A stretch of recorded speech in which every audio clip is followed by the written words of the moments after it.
Hi, welcome to It's Time to Cook. Today I'd like to share a recipe with you for zucchini bread. This is a recipe that was developed by America's Test Kitchen, and I have also made some modifications to it. There are some things that make this really delicious. A bit different from other recipes that you might have used before. One is that it has a whole tablespoon of ground cinnamon in it. It has nutmeg, and that you can adjust to according to your particular taste. It has toasted walnuts to add just a little bit of crunch. One of the great things is it uses 3 cups of zucchini, or about 1.5 pounds. For reference, 1 medium zucchini equals about 1 cup when it's shredded up. So this would equal to 3 zucchinis. And another thing about the zucchini itself is that once you shred it, if you will put it in a clean dish towel and squeeze all the juice out of it, about 1/2 to 2/3 cup is what you should get, then that's going to remove the earthy taste. And the last thing that makes it really super delicious is it has all brown sugar.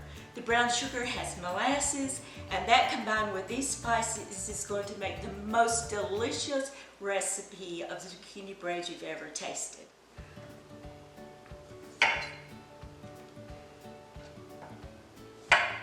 Discard.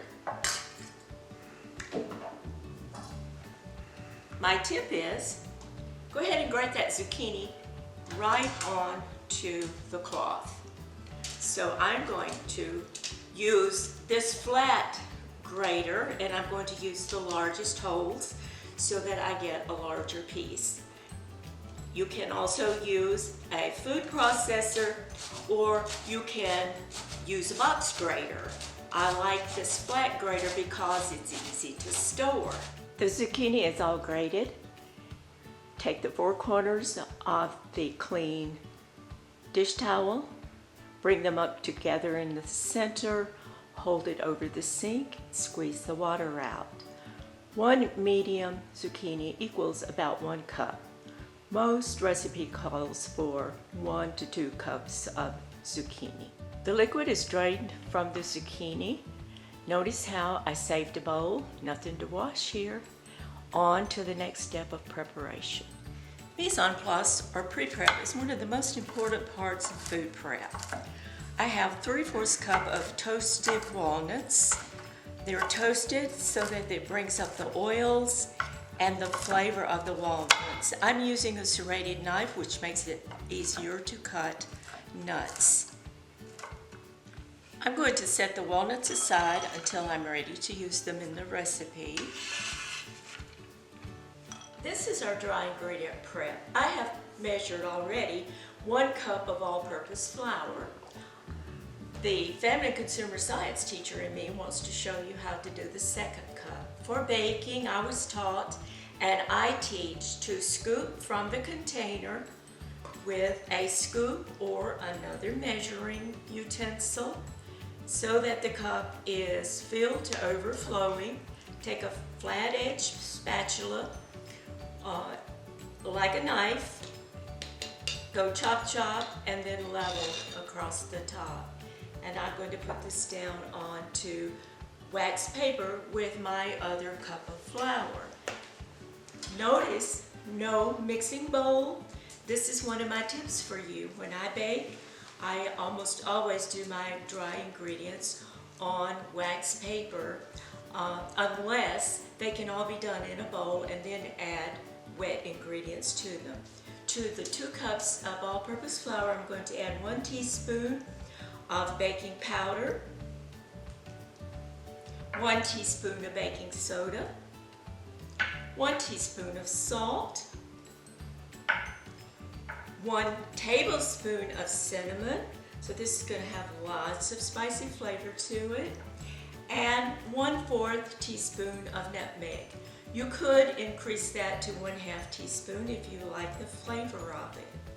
Now, if I were baking for the family, I would not do all these little pre-preps here. I would just have all of my spice containers here, and I would measure everything directly on here. To mix it up, If you were doing this in a bowl, you could use a wire whisk and just mix everything together. But when I do it on a piece of wax paper like this, I like to just take my flat edge spatula or any other straight edge utensil, non-sharp, and just kind of mix this all together so that especially my leavening agents, baking powder and baking soda, are evenly distributed throughout the flour. Set this aside, we're ready for the wet ingredients. Now for the wet ingredients. 2 eggs,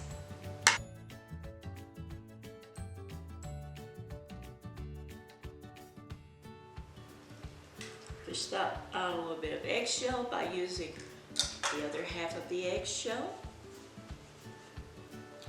1/4 cup of vegetable oil.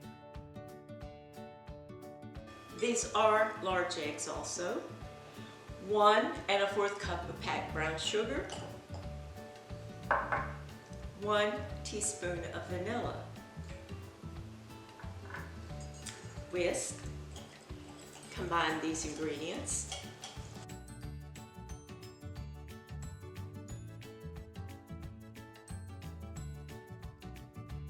Well combined. Now I'm going to add the zucchini.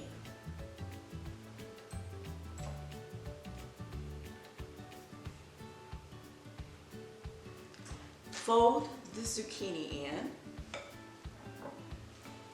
And to fold, remember, you're going to just go from underneath, bring up over the top using a rubber scraper or spatula. Next, I'm going to add the dry ingredients. The beauty of measuring out on the wax paper is that you can just make a little funnel and you can just pour that right in.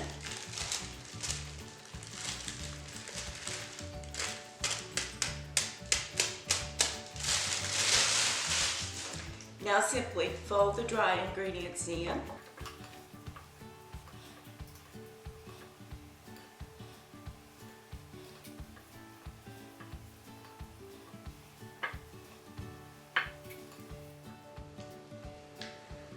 Make sure you go all the way to the bottom of the bowl and stir just until all the dry ingredients are combined. This is a quick bread after all, so it doesn't require a lot of mixing. Lastly, I'm going to fold in the walnuts.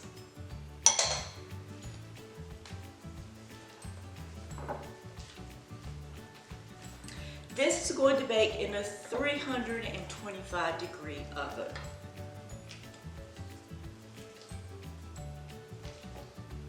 It is baked in a loaf pan, which I've already sprayed with some nonstick spray.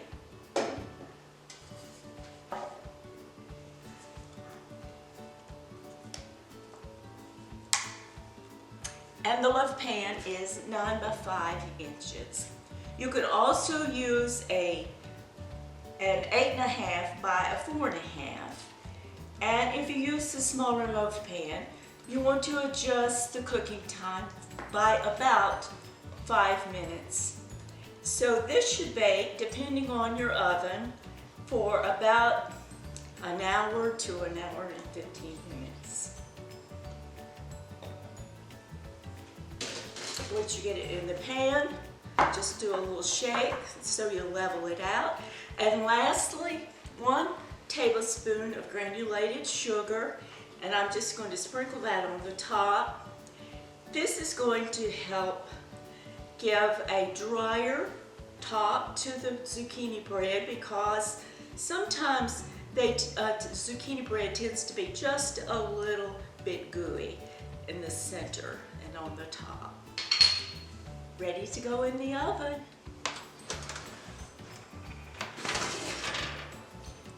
Middle oven rack, middle of the rack. The timer just went off, so let's check. I'm going to put a toothpick in the center. It comes out clean. indicates it's ready. So now I'm going to take it out of the oven. I'm going to put it up on the wire rack and let it cool in the pan for 30 minutes. Wow, doesn't this look beautiful? I can't wait to have a taste of it. Wouldn't it be delicious for breakfast? You could pop it in a toaster, make it nice and golden, put a slab of butter on, spread it. Oh, yum, so good.